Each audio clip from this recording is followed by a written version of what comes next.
India's latest actions should be seen in this context. Joining me for this briefing on our actions earlier this morning are Colonel Sophia Qureshi and Wing Commander Vyomika Singh. I will request them to share some details regarding Operation Sindoor with all of you.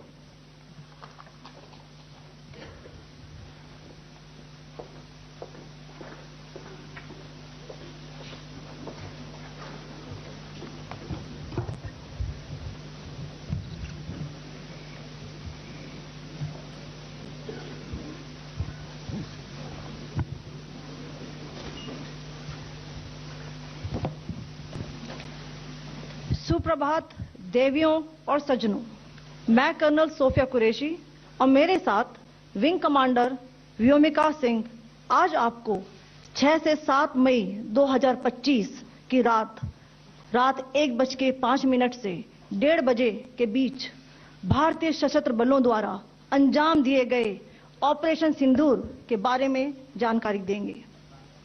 Operation सिंदूर 22 अप्रैल को पहलगाम में हुए विभत्स आतंकवादी हमले के शिकार मासूम नागरिकों व उनके परिवारों को न्याय देने के लिए लॉन्च किया गया था।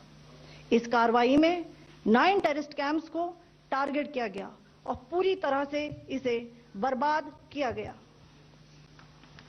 पाकिस्तान में पिछले 3 दशकों से टेरर इंफ्रास्ट्रक्चर का निर्माण हो रहा है। इसमें recruitment, indoctrination centres, training areas व लॉन्च पैड शामिल थे, जो पाकिस्तान और पाक अधिकृत जम्मू कश्मीर POJK दोनों में फैले हैं। Operation Sindoor was launched by Indian Armed Forces to deliver justice to the victims of Pahalgam terror attack and their families. 9 terrorist camps were targeted and successfully destroyed. Over the last 3 decades, Pakistan has systematically built terror infrastructure. It is a complex web of recruitment and indoctrination centers, training areas for initial and refresher courses, and launch pads for handlers. These camps are located both in Pakistan as well as Pakistan-occupied Jammu and Kashmir areas. Some of the well-known training camps are located, as you can see on the screen. They are distributed from Sawai Nala in the north, counting to approximately 21, ending at Bhagalpur to the south. इन लक्ष्यों का चयन विश्वसनीय intelligence सूचनाओं के आधार पर हुआ ताकि आतंक गतिविधियों की रीढ़ तोड़ी जा सके, और यह खास ध्यान दिया गया कि निर्दोष नागरिकों और सिविलियन इंस्टॉलेशन को नुकसान न पहुंचे। The selection of these targets for Operation Sindoor was based on credible intelligence inputs and role of these facilities in perpetrating the terror activities. The locations were so selected to avoid damage to civilian infrastructures and loss of any civilian lives. This was done with due diligence, and the camps selected for targeting and their engagement will now be shown to you one by one. POJK के targets मैं आपको बताना चाहूंगी। सबसे पहले सवाई नाला camp Muzaffarabad, जो कि POJK के लाइन ऑफ कंट्रोल से 30 किलोमीटर दूर है। यह एक लश्कर-ए-तौयबा का ट्रेनिंग सेंटर था। 20 अक्टूबर 2024 सोनमर्ग, 24 अक्टूबर 24 गुलमर्ग, 22 अप्रैल 2025 पहलगाम, इन हमलों के आतंकियों ने यहीं से प्रशिक्षण लिया था। सैयदना बिलाल कैंप मुजफ्फराबाद, यह एक जैश-ए-मोहम्मद का स्टेजिंग एरिया है। यह हथियार, विस्फोटक और जंगल सर्वाइवल ट्रेनिंग का केंद्र भी था। गुलपुर कैंप कोटली, यह LOC से 30 किलोमीटर दूर था। लश्कर-ए-तौयबा का बेस था, जो रजौरी, पुंछ में सक्रिय था।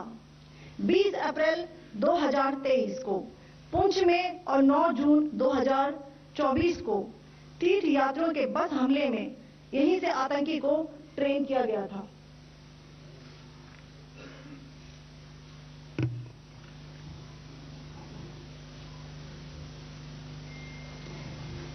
बरनाला कैंप भिंबर, ये एलओसी से 9 किलोमीटर दूर है। यहाँ पर हथियार हैंडलिंग, आईईडी व जंगल सर्वाइवल का प्रशिक्षण केंद्र था। अब्बास कैंप कोटली,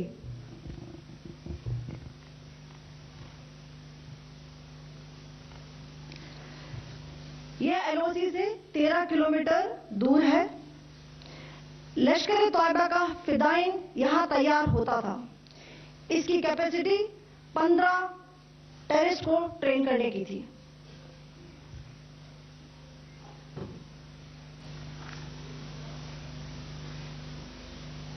अब मैं पाकिस्तान के अंदर के टारगेट से अवगत कराना चाहूंगी।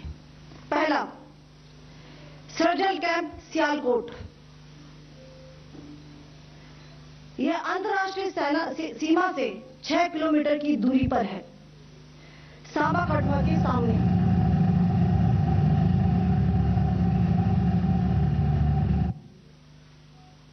मार्च 2025 में जम्मू एंड कश्मीर पुलिस के 4 जवानों को की जो हत्या की गई थी, उन आतंकवादियों को इसी जगह पर ट्रेन किया गया था। दूसरा, महमूना जाया कैंप सियालकोट, यह 18 से 12 किलोमीटर आईबी से दूर था। हिजबुल मुजाहिदीन का बहुत बड़ा कैंप था।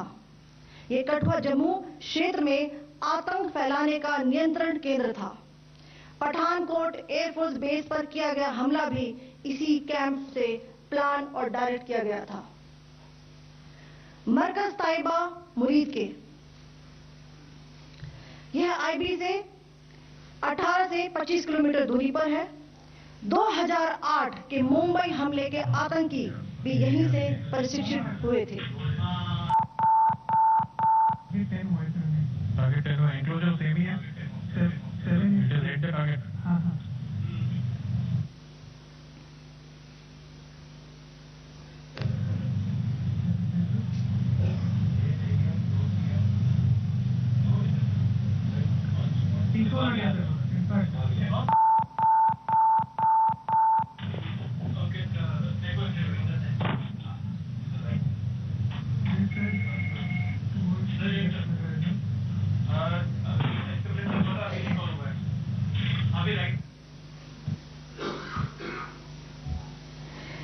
मरकज सुभान अल्लाह भावलपुर, ये इंटरनेशनल बाउंड्री से 100 किलोमीटर दूर है। जैश ए मोहम्मद का मुख्यालय था। यहाँ पर रिक्रूटमेंट, ट्रेनिंग व इंडोक्ट्रिनेशन का केंद्र भी था। शीर्ष आतंकी अक्सर यहाँ आते थे। मैं आप सबको बताना चाहती हूँ कि किसी भी सैन्य ठिकाने का निशाना नहीं बनाया गया और अभी तक किसी तरह की नागरिक क्षति की रिपोर्ट नहीं है। धन्यवाद। जय Hind. The strike on the terror camps were undertaken through precision capability, as shown to you. A niche technology weapons with careful selection of warheads was ensured so that there will be no collateral damage. The point of impact in each of the target was a specific building or a group of buildings. All the targets were neutralized with clinical efficiency, and the results reiterate the professionalism of the Indian Armed Forces in the planning and execution of their operations. No military establishments were targeted. India has demonstrated considerable restraint in its response.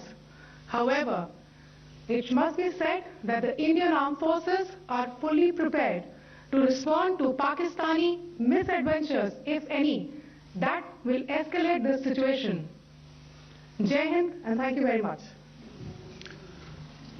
Ladies and gentlemen, friends in the media, I ask your indulgence today in view of the fact that this is still an evolving situation. We will therefore not be able to take questions and answers today, but we will come back for more updates and more briefings shortly. Thank you all very much for joining us this morning.